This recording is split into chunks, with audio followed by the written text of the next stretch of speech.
Okay, Paul, over to you. Thanks, Keith. Welcome, everybody. This is another talk in our series on AP's standalone novels.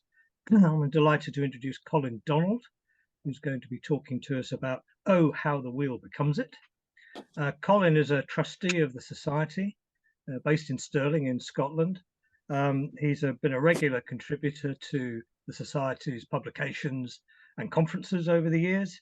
And some of you may remember Colin's talk in our virtual Zoom conference last year on Anthony Powell and Dickens, which was March 2022. So over to you, Colin. Great. Well, thank you very much, Paul and Keith.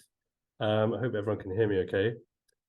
And yes, well, it's great to see so many people, and perhaps a little surprising as when we were partitioning it, where we were giving out the standalone novels for people to talk about. I very much felt that Wheel was a short straw, or was seen as a short straw, being one of Paul's least regarded books. But I have to say, I don't see it as a short straw at all. I have a long history with this book, dating back to my early 20s. I remember buying a copy in Bangkok in a slightly sun-faded copy, not this one, but similar. I didn't really. I just finished Dance, and I was pretty much on Paul's wavelength, but I couldn't. There's a lot about this I couldn't understand, but still parts of it sort of stuck with me, and there are phrases that I still remember to this day from that first reading. Can I just get a sort of show of hands as to how many people have actually read this one? Quite a few hands. Not. Oh yeah. No, good, excellent. Well, good. I won't labour the plot part. So, why do I think this is interesting and really exciting to be talking about? Well, it has a unique place in Paul's works, and it's his only novella. And I also think it's probably one of his more experimental works. And I am going to argue, and I hope convince you, that he wrote it as a ghost story, and I'll say why. And as not just a ghost story, but also a sort of morality tale as well. And the moral is, I will propose, about the wages of charlatanry being death, and the crucial importance of not being a shit, and also the duty that the artist owes to art, and that people, all of us, owe to friendship, and the sort of central crime for which the anti-hero is punished is a betrayal of art and a betrayal of friendship. And for this, I will argue the anti-hero, Geoffrey Shadbold is punished. He is haunted and hounded to death by a series of supernatural coincidences. Shadbold is, I think, the most straightforwardly villainous, although albeit in a sort of understated Powellian way, sort of central character of any Powell novel, and I've made a list of some of his shortcomings. Okay, the format of this chat is I'm going to tell you what it's about, how it was received. I'll start with how it was received, what I think is bad about it, and what I think is good about it. And Lance Butler and I were talking about this in Linlithgow the other night, and I was saying, well, is it a good bad novel or a bad good novel, or possibly just a bad novel? Some might think, but I'm going to argue that it is. My feeling about it is, because it is definitely a flawed novel, and that's why one of the reasons it's not popular. But it is a very good idea with some bad execution. So a bad good novel would be my ultimate judgment on it. So, but my job really is to convince you that it's more interesting and has more sort of structure and a more ingenious structure than has really been recognized before. So how's it gone down through the decades? Powell wrote this book published the book in 1983 when he was 78 years old, and if we have time, I'll just talk about that aspect later.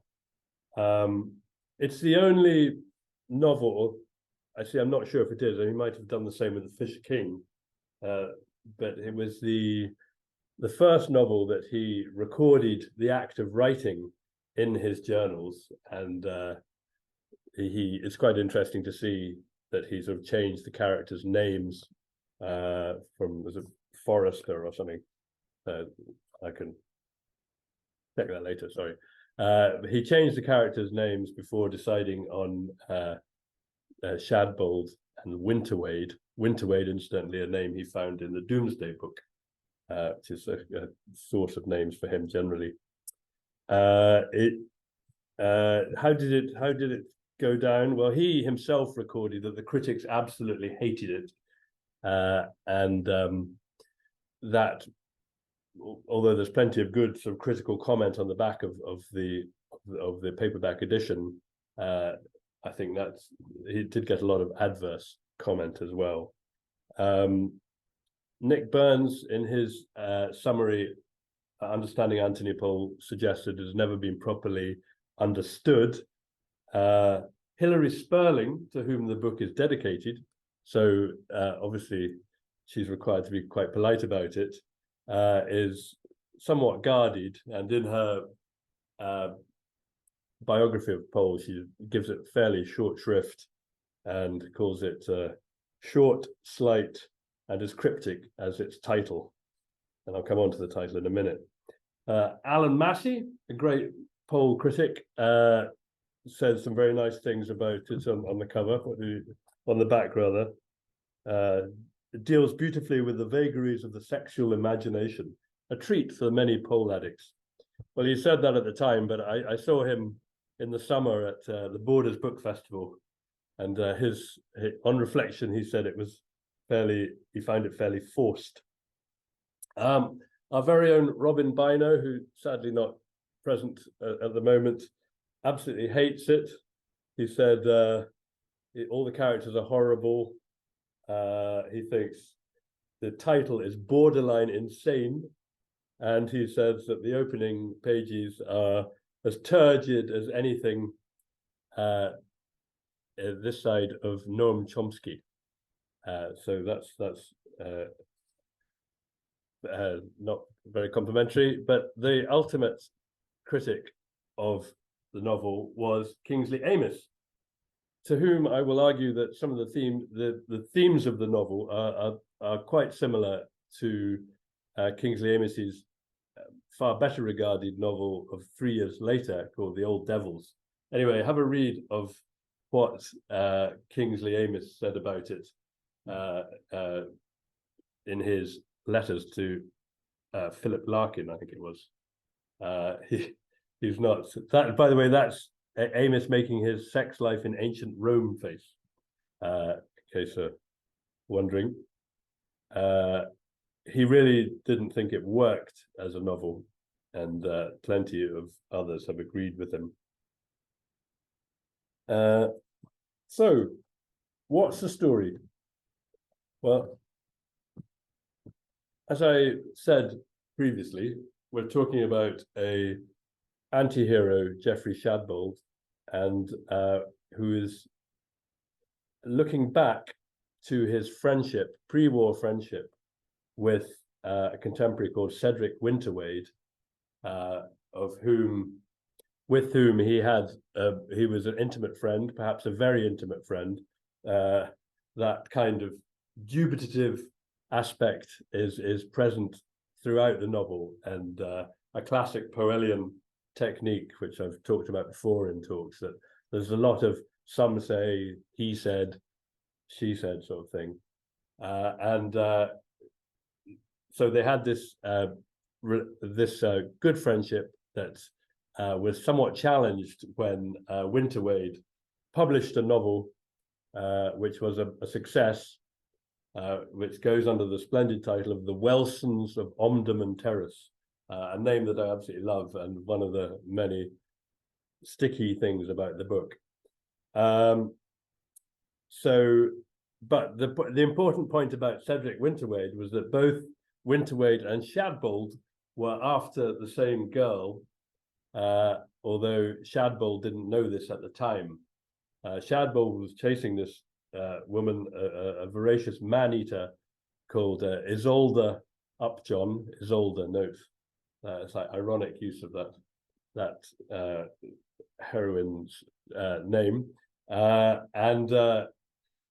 Shadbold didn't get very far, and so when Shadbold is given a copy of a newly discovered diary of his friend Winterwade, who died in the war, he is curious to read it, but absolutely furious to discover that Winterwade managed to get off with Isolde Upjohn and took her to Paris, and where in a brilliant phrase he says several orgasms were achieved, and the achievement of even one of those would have been offensive to Shadbold, but he is black affronted to discover that, unbeknown to him, Winterwade had dealings with this long forgotten love, and he is in a fury of sexual jealousy, retrospective sexual jealousy of his dead friend. So the climactic act of the first half of the book is when Shadbold, being given this diary to see if it's fit for publication, discovers that it is not just fit for publication. It is an absolutely wonderful description of a period of sort of literary life and sort of young manhood in the sort of world of the 1920s, and is pretty much a classic of the genre. But Shadbold can't bear the thought of Winterwade's triumph with this girl in Paris, who he took to Paris, being trumpeted around, and so he, in a sort of disgraceful act of betrayal, decides that he will tell the publisher who's given him this manuscript that the book is no good and not worth publishing, which is a very shabby act, which we are led to believe is totally consistent with the very shabby way that Shadbold has lived his life. So this, it suddenly struck me that Winterwade, having been dead since the war, had the chance to come back to life and have a sort of posthumous career as the brilliant writer that he was, or a brilliant diarist that he was. Nobody thinks the novel was all that great, that the Welsons wasn't that great. But this diary is wonderful, and it doesn't get its moment in the sun because Shadbold suppresses it, and this struck me as being the same. If somebody is sort of reviving on their deathbed, and you put a pillow over the head, so it's the murder of a dead man, and as I said in my subtitle, the second murder of Cedric Winterwade. The first we'll come to later. So that's where we are at the sort of nearly halfway through the book.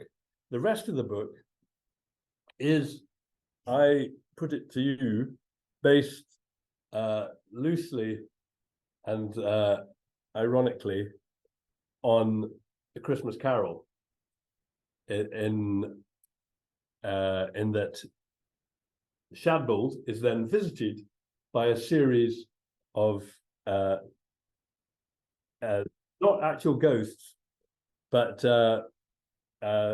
conduits for the ghost of Winterwade. So he is haunted indirectly by the ghost of Winterwade by 4 separate people, and I'll come to them.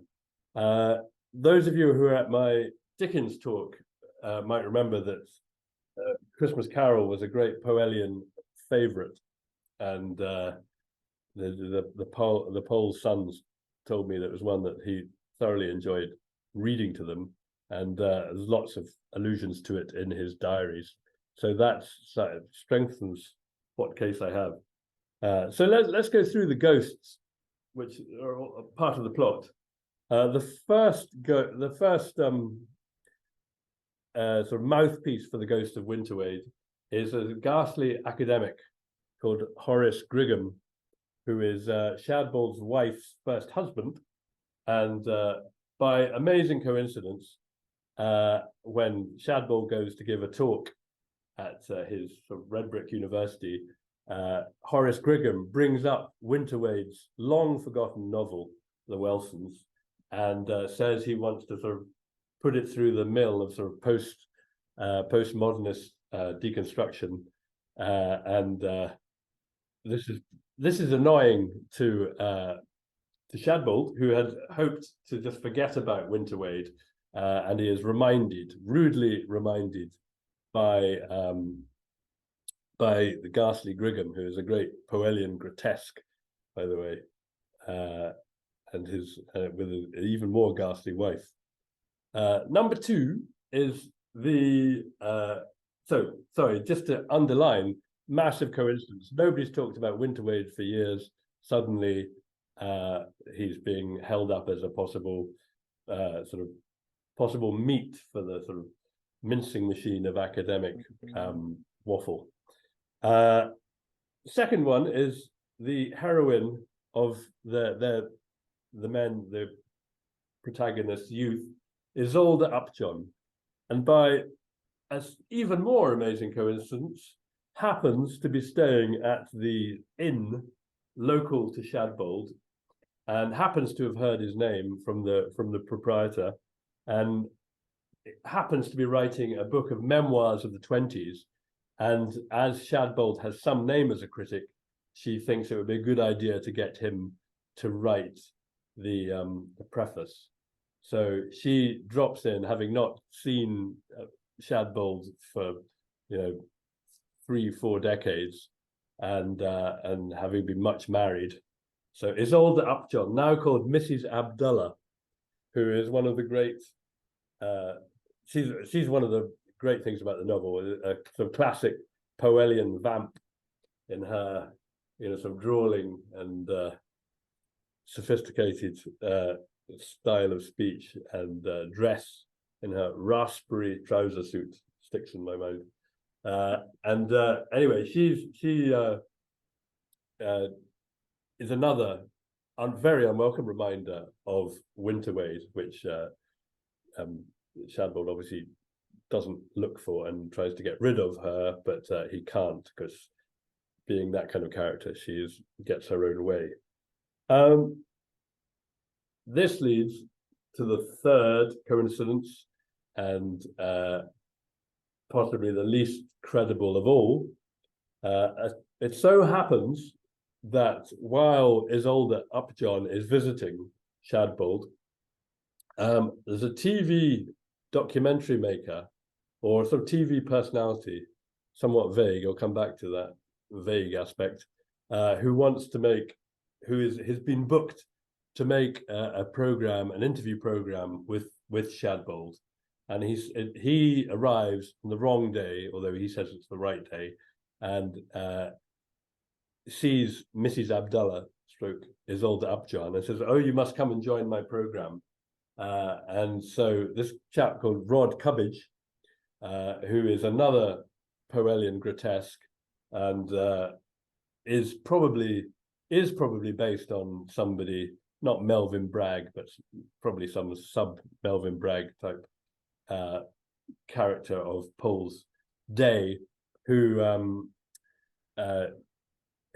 he wants to kind of parody in this novel. Hilary Spurling points out that the wish to depict a ghastly TV media type is based on Powell's bad experiences with such people around this time, and that rings true. Anyway, Rod Cubbage, who as I will say later, bears no resemblance to anybody you have ever seen on TV, and conducts the interview in a style that really doesn't bear to any resemblance to reality. Anyway, the climactic humiliation for Shadbold is that Rod Cubbage, sort of with his instinct for sussing out difficult subjects, manages to get the whole story of Winterwade and Winterwade sort of as a heroic figure into the program that he's making. And this program, which Shadbold, in his vanity, was expecting to be all about how wonderful he was, turns into a sort of total humiliation in which he is forced by Cubbage's questions to say how great his friend Winterwade was. So Winterwade is sort of, having been resisted being buried, is very much taking over Shadbold's life by now. The final coincidence, which is on a par of credibility with the previous three, is the landlord of the pub that Isolde is staying at. So happens was in the army with Winterwade in wartime Bombay in a transit camp, and happens to have been with him on the night he was killed. So by now we're in sort of realms of total fantasy in terms of credibility, but he paints a very interesting picture of the last day of Winterwade, in which he and answers the question which Shadbold has not had the slightest interest in, of how did Winterwade die.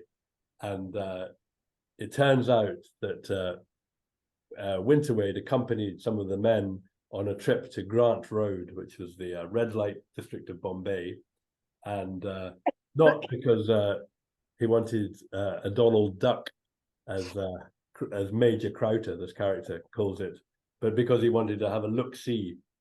And this is where we get a sense, we've already had a sense from Shadbold's reading of the diary, but from Crowther's description, we get a more rounded picture of what Winterwade was like. So a brilliant diarist, a very well-read person who quotes Swinburne to describe the sort of sexual frost of the trip to Paris, but is curious about everything and enjoys going around seeing the sort of Edwardian kitsch of these Bombay brothels in wartime, but he doesn't die heroically. He just gets murdered by some Indian thugs in the back streets of Bombay, and that we discover from Major Crowther, the mine host of the old Watermill Inn, that's what's happened to him. So this all leaves Shadbold feeling very guilty, and he thinks, I really should not have treated my friend's memory. He doesn't say this, is what is implied. Much of this novel is, of course, by implication in the classic Powellian approach. He gets second thoughts. He has second thoughts about the diary and tries to get it back from the person he sent it to, Winterwade's son in Australia, and says, "Oh, maybe I was too harsh on him." And he out of guilt, he feels that he should make amends and perhaps get it published, but it's too late. this great classic diary work has been destroyed by Winter Wade's son, and the shock of that.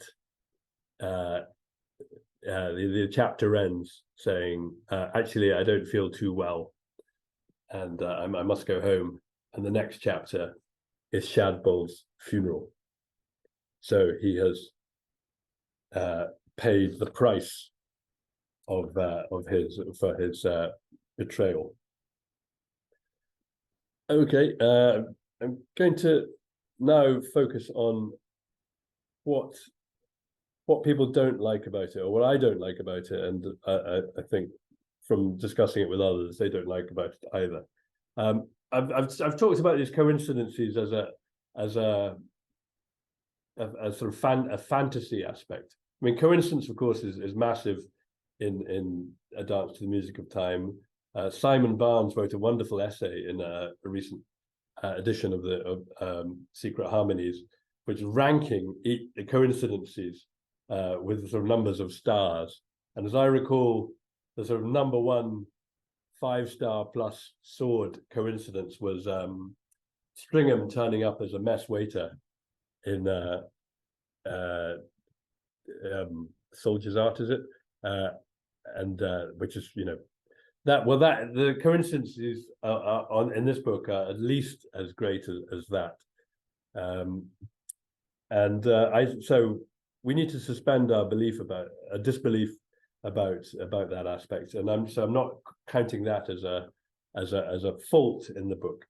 The title, I would say, is incredibly irritating. It is, if you made a list of the most obscure quotes in Shakespeare, this "Oh, how the wheel becomes it," which of course is from Ophelia's mad scene, is right up there. What does the wheel mean? What does wheel mean? Is it the refrain of a ballad? Is it a spinning wheel? Is it a dance measure? What else? Coach wheels, because Ophelia's ranting about coaches as well in that same part. So no one knows what it actually means. It doesn't sound nice. It's awkward, and I bet his publishers begged him not to use it, but he did.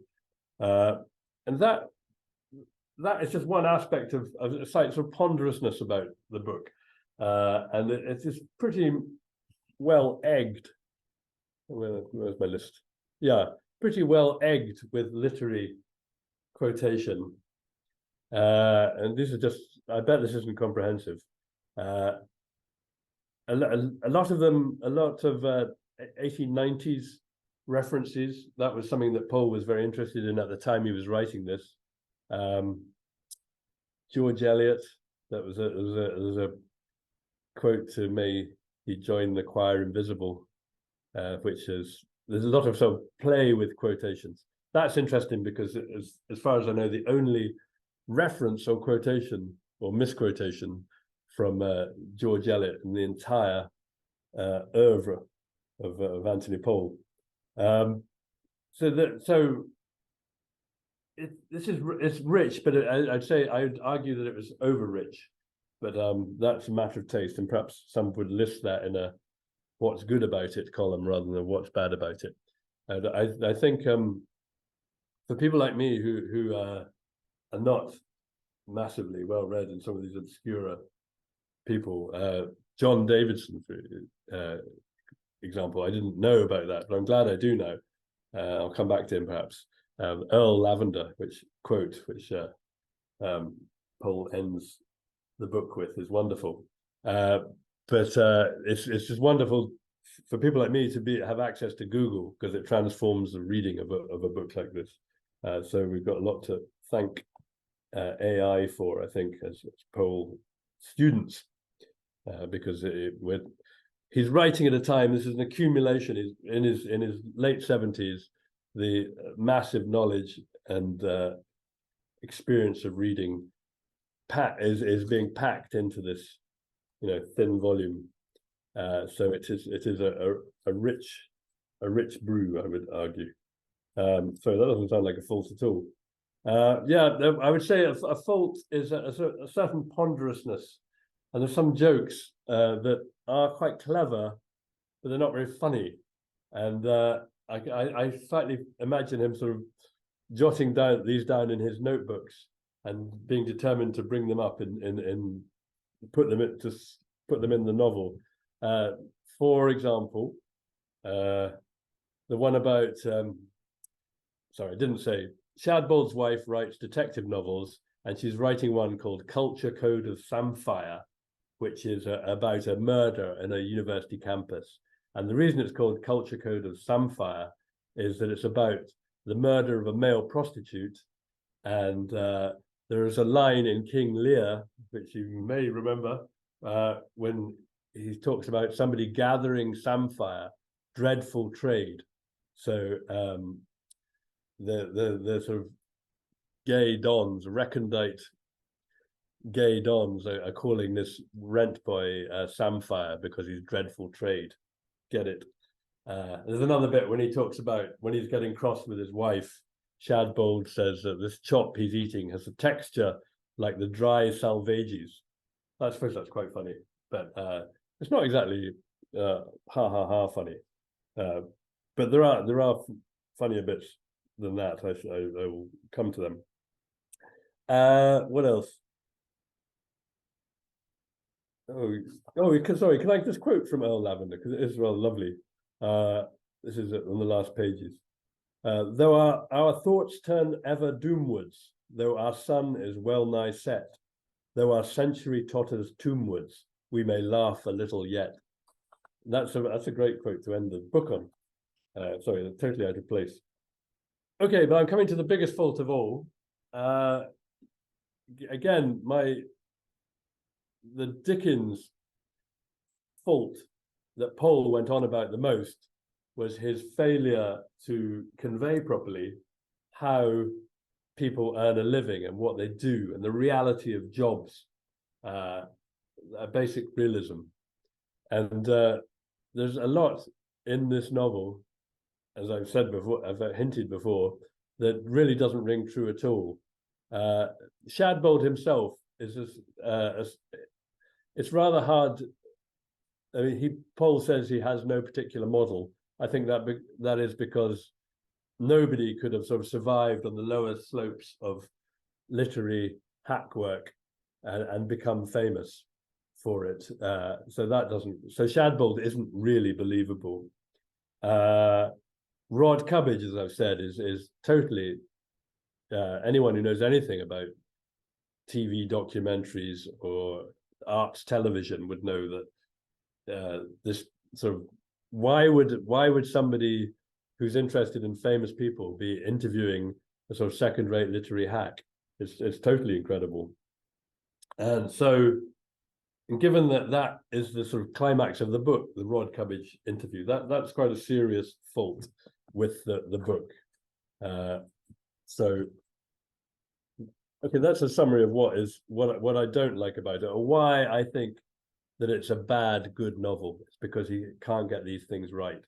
And Kingsley Amis, if you compare this with The Old Devils, which, as I say, is a similar theme about the wages of charlatanry, that Kingsley Amis gets it absolutely right in that The Old Devils, and the media people are very believable, and everybody, even if they're industrial chemists, they are believable as such.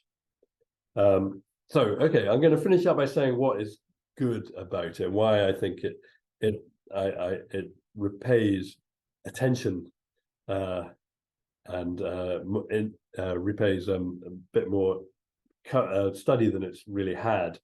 Well, I mean, I'm a sucker for the escapism into the whole world, although it's not always totally credible. And I love the sort of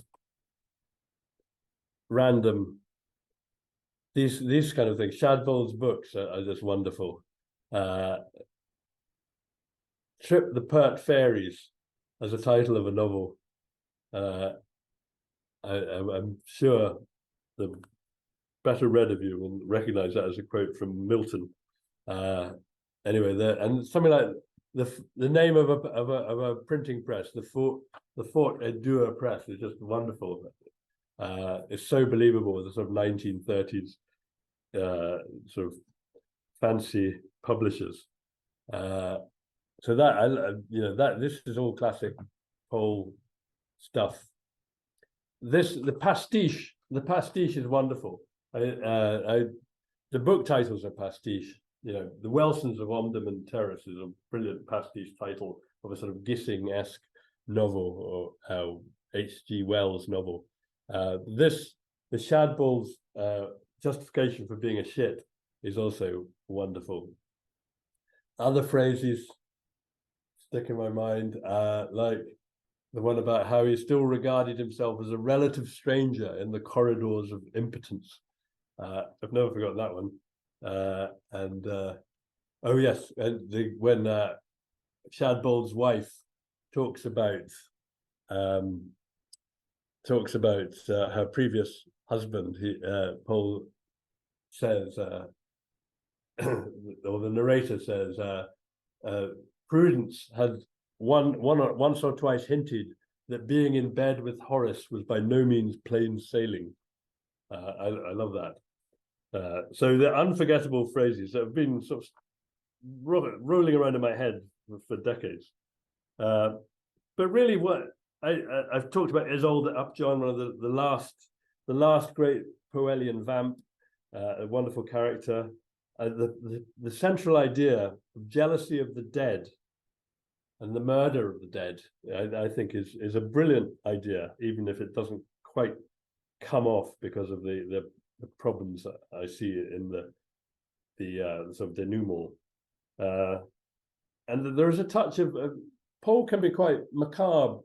A later Powell can be quite macabre, and the idea of there is a touch of horror about the deliberate suppression of a great artwork, and that there's a free soul in that is sort of subliminal, at least.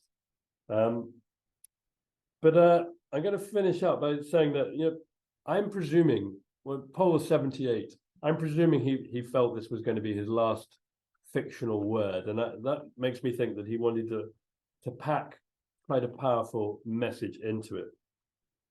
And that's why I think it is a morality tale. And as I said, it's a sort of negative, a celebration by negative example of the importance of friendship and the duty of the duty one has to art and is terribly important.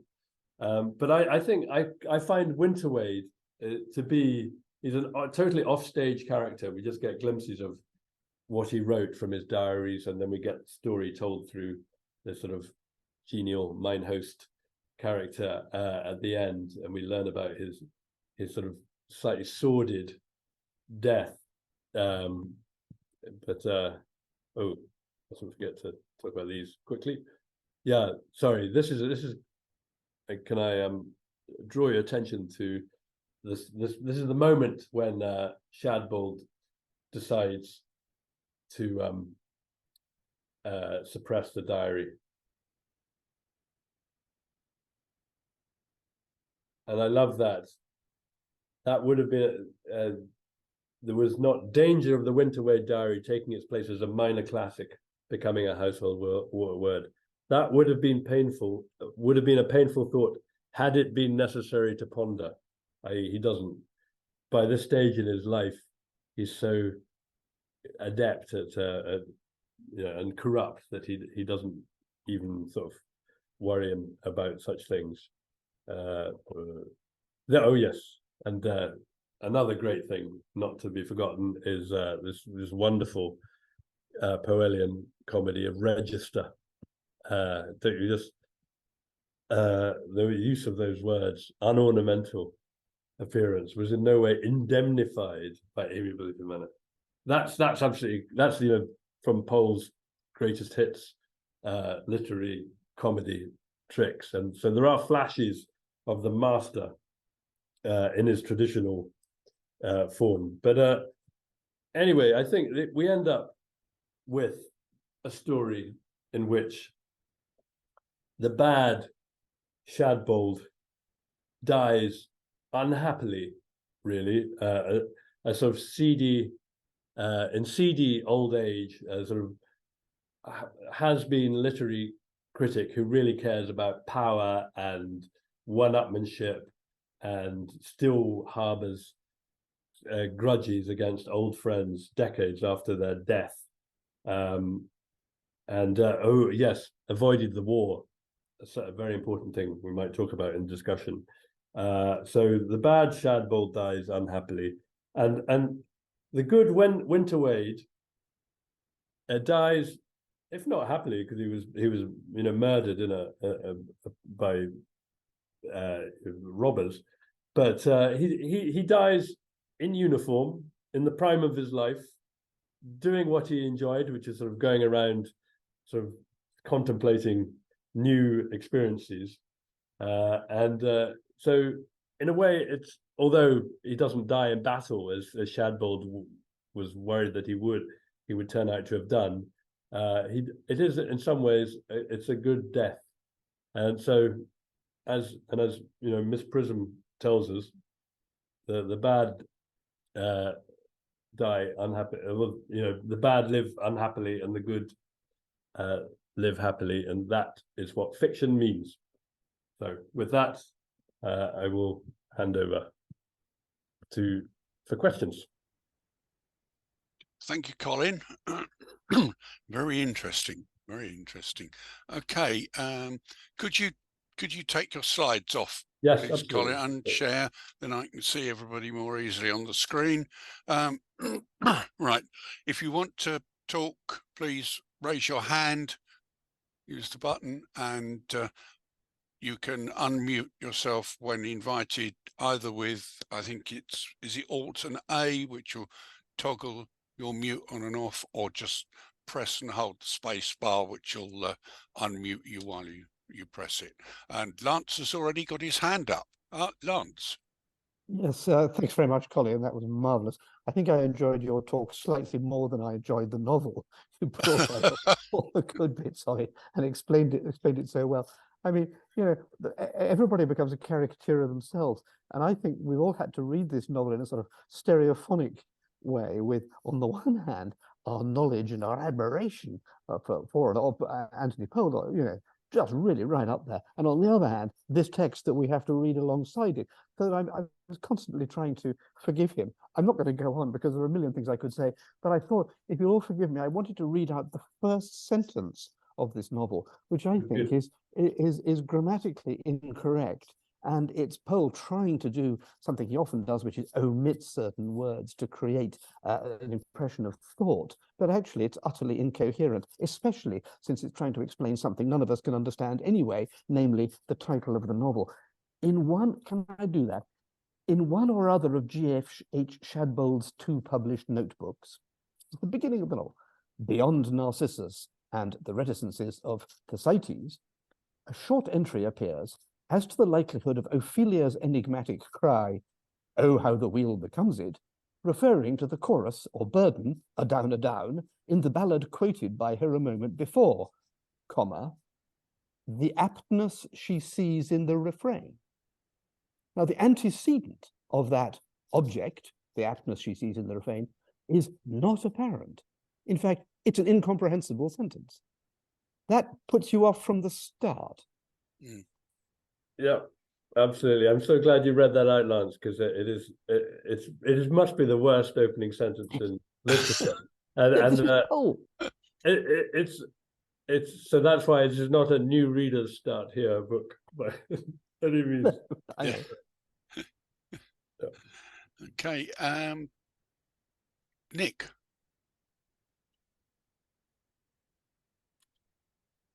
Thank you very much, Colin, for a wonderful talk. And I had forgotten how good the invented titles were in that book. Reticences of Thersites, especially, is a great one. And I think you spoke very well to the strengths and weaknesses of the book. The one thing I would say is, obviously, it's been 8 years since Hearing Secret Harmonies when he published Wheel. he had done the memoirs, the 4 volumes of memoirs. He was beginning, as you say, to write the journals. And that's very interesting, that what the reader in 1983 did not know is that AP was concurrently working on the journals, which we did not know at the time.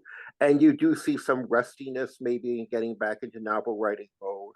But remember, and I was in this position myself in 1983, AP's reader wanted more dance, and he wasn't going to give it to them. He wasn't going to write any more of the dance characters. He wasn't going to do what Simon Raven did and continue things on.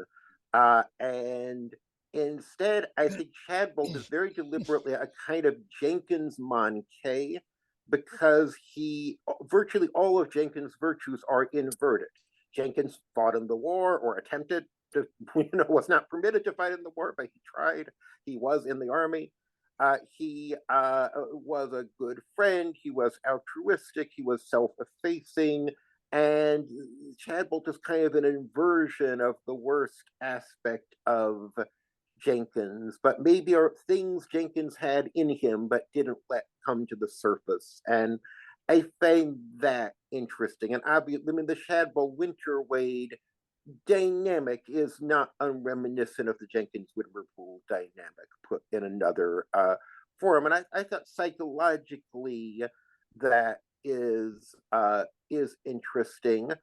And I'll tell you, as an academic, I think the send-up of academia 40 years later reads better to me than it did at the time. I think there are just some certain eternal things about academia that are just like that, and I think he got it. And being only in my freshman year of college when the book came out, I didn't recognize that, but now I do. So he didn't do, obviously AP, unlike Kingsley Amis, who was so good at campus novels and in Lucky Jim, he didn't go, or David Lodge or people like that, he didn't go into it deeply in his groove, but I thought there he got it. Right. Yeah. Well, Paul was quite consistently anti-academia. I would say he talks about sort of Donish nonsense quite a lot, and so yeah, no, that. But one would have wanted him to have a slightly better swing at it. I think. I mean, I take your point that it does have some value, but I wish he'd if he'd just asked someone like Lance, for example, to check his pastiche sort of post-structuralist stuff, he would have been spared. I mean, he would have made a better job of it, I think. And the war thing, I think, is really central. When I interviewed Paul, I tried to sort of draw him on the war as the central event of his life and the sort of the great divider of sheep from the goats. And I see this as a perhaps his most direct address to that. And there was some wonderful passages I didn't have time to talk about when it talks about Shadbolt, while being prepared to admit that the war had taken place. He wasn't going to.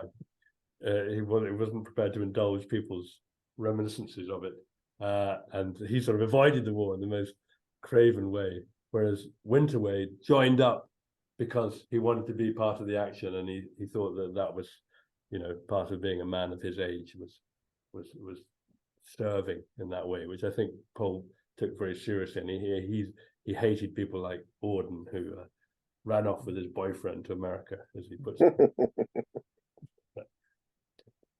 As quoted by Kingsley Amis. Oh, is that where Kingsley Amis, where that comes from? Yeah. Yeah. Oh, that's right. Yeah. Paul. Yeah, thanks, Colin. I think the incident that is sharpest in the novel is the betrayal, as he sees it, of Winterwade and Isabel Upjohn in Paris. And I think this must relate to an incident in Paul's own life. He admitted that he had trouble with plots, and I think he comes most alive when he's drawing on his own experience. And I think he's reaching back into his memory there of some friend getting one over on him, possibly with one of the girlfriends. He admitted in later life the sort of jealousy and depression that came on him occasionally. And I also think the war aspect, I mean, Nicholas Jenkins and Powell were in the war, but they never saw action. So I think that is there always, as you mentioned, sort of nagging away at him somehow, and hence it comes through in Wheel. So I think it comes most alive for me when AP is probably thinking back and drawing on some of his own experiences, which I think excuses some of the slipshod writing in the rest of it. One thought I had, Colin, you've pulled out the sort of esoteric aspects in terms of morality play and so on and so forth. How does this maybe fit with Powell's views of people like King Arthur and that whole sort of which Robin has addressed in a volume for the Society from Powell's writings? Yeah, I mean, it probably is a mythic underpinning. Well,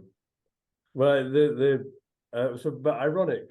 The sort of Isolde, Tristan and Isolde legend, sort of the Arthurian era is referred to. I haven't.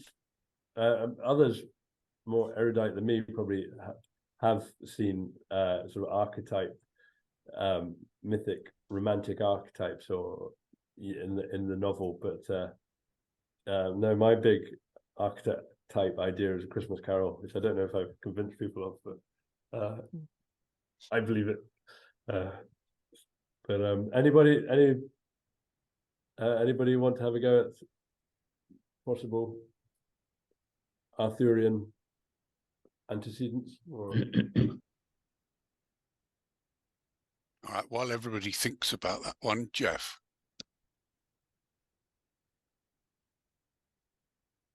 You're on mute, Jeff.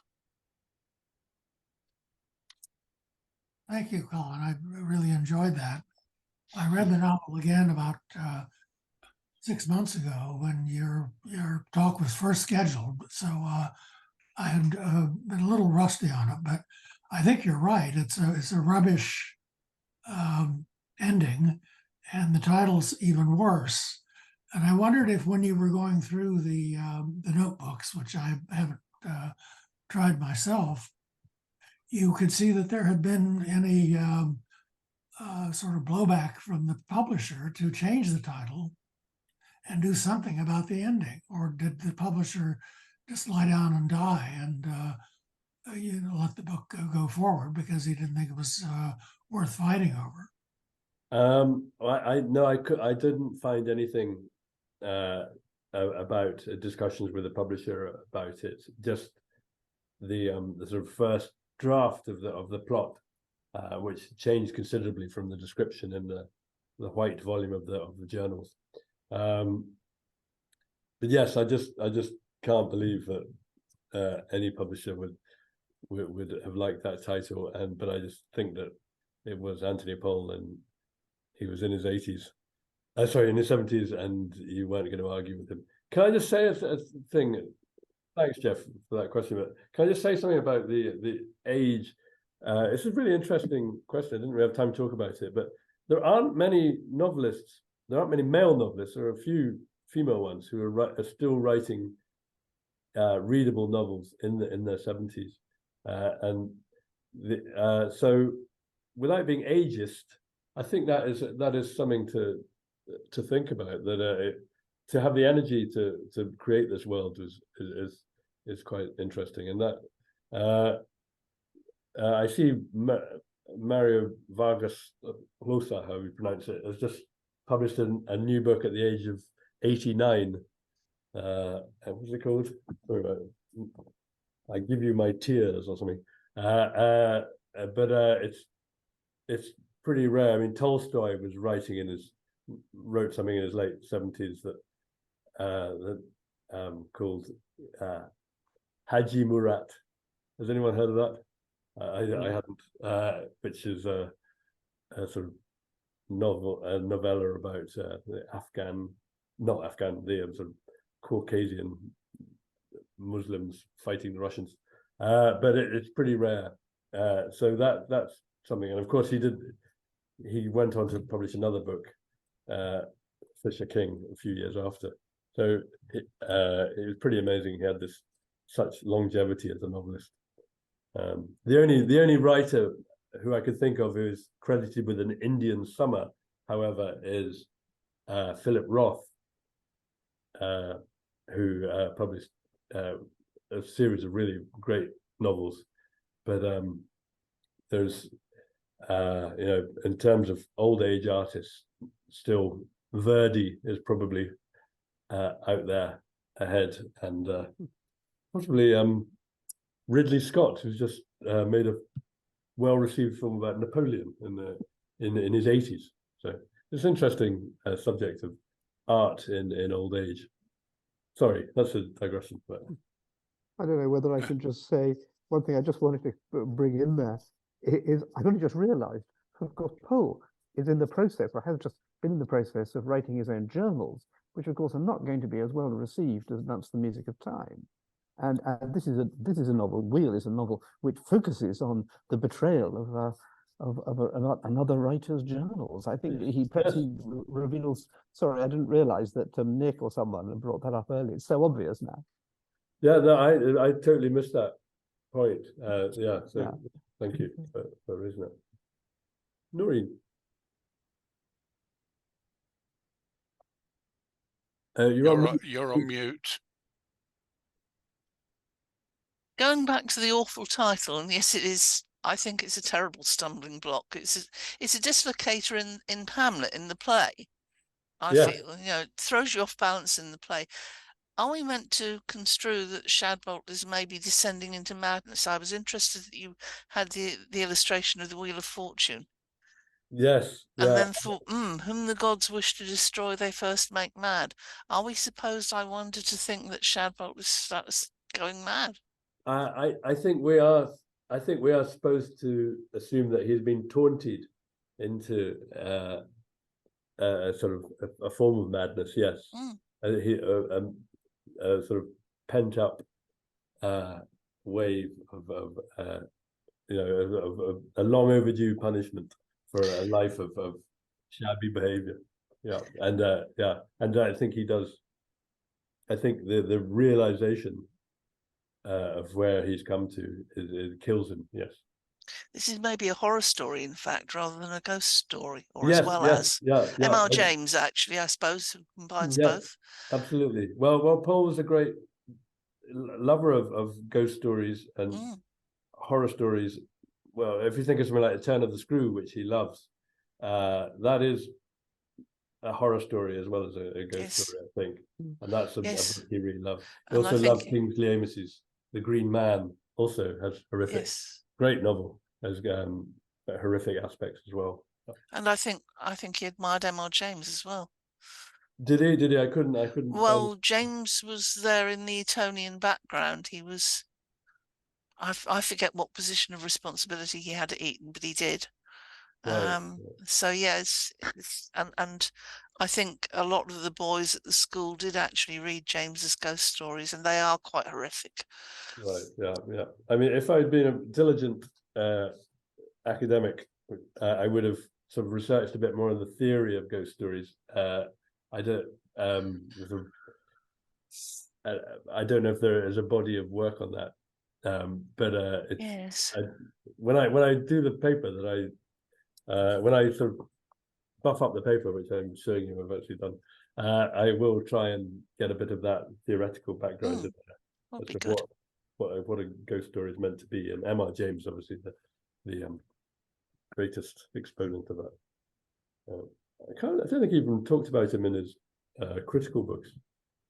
No, possibly not. I think. John? Well, I guess it's just a little scattering of points, but M.R. James was he wasn't on the teaching staff. He was a provost at Eton, but obviously his main teaching was at Cambridge rather than. That's why you get that gloomy stuff with the sort of fens and that permeates. I mean, Oxford can be a bit gloomy, but Cambridge is something else. Rereading the book recently, I was struck how many references to other writers Poe sort of crams in, almost as if it's a sort of checklist. I mean, I don't know if you remember, even the cats are called Lord Jim and Gentleman Brown. And one of my favourites, which I didn't really think that I would see in Powell's books, was when he talks about Raffles. And again, I suddenly thought then, I was also thinking then that a lot of these things are in sort of slightly of pairs that might be friends or might not, because obviously you got Raffles and Bunny. I mean, he compares that with Holmes and Watson. I mean, I was even thinking about the cats coming in. I actually went back to a book to see if I could see any other references of two male sort of, might be friends, but might also have undercurrents of rivalry and jealousy. Yes. I don't know if the cats were like that or not.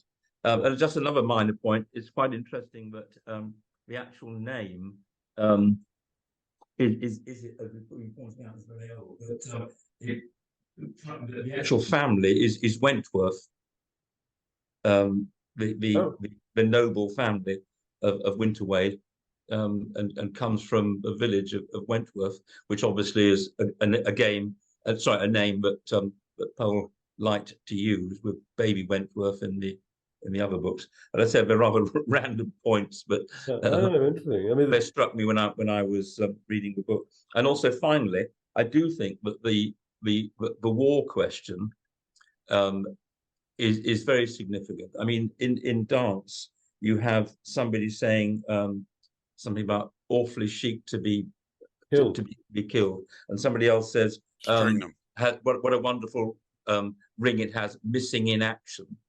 And then, of course, even is it Watkin who goes on about what will it be like when one can show one's mettle, and of course Stringham is reconstructed as quite heroic when they say, well, he what's he called? I can't remember the name. Cheatham or something. Cheeseman says, he in the camp he behaved very well. Very well. He told jokes in the camp. That's always been a key. In the whole thing is the thought of Stringham telling jokes in a Japanese prisoner of war camp. I mean, obviously, Powell himself didn't have any need to reprimand himself, because I mean, he was way beyond the age when it would be expected that he would be. Yeah, no, he was 35. Yeah. Can I just say something about the cats? That reminds me. There's something I forgot to mention was that there's also a great portrait of a sort of elderly marriage in this book, and that Shadbolt and his wife talking about bathing the cat's paws in saline solution, giving them pills for halitosis and things. The sort of daily sort of traffic of marital conversation. It's quite well done, I think. Jeff. This is more a comment or a footnote. But one thing that you can say about this book is despite the title being bad, it's quite a nice book cover. Yeah. And in that connection, the picture here on the cover is something that brought Powell back into contact with a woman named Barbara Kerr-Seymour, whose biography has just been published, and I was reviewing for the newsletter, and I saw that what happened was when he was writing the book, she was kind of dug up from the obscurity of being she had been a photographer in the 30s and had a lot of contact with the bright young people, but then she just fell out of that and was running a chain of laundromats when the BBC did a series on photographers, and she was interviewed. Powell saw it on TV and got back into touch with her. And that cover is one of the results. He asked her if she would do the cover for the book. Right. That's a great story. I didn't know that at all. Is she credited? Yes, she is. Oh, yes. Yeah. Quite a nice thing on the fly lift. The U.S. cover has some harking back to that, you see down here. Oh, right, yes. But she's not mentioned in that one. Yeah. There's a great picture of a sort of 20s flapper, and I love. There's lots more to say about Isolde. I love the description of a sort of sexually unsuccessful tryst in Paris, and to which Winterwade about which Winterwade quotes Swinburne.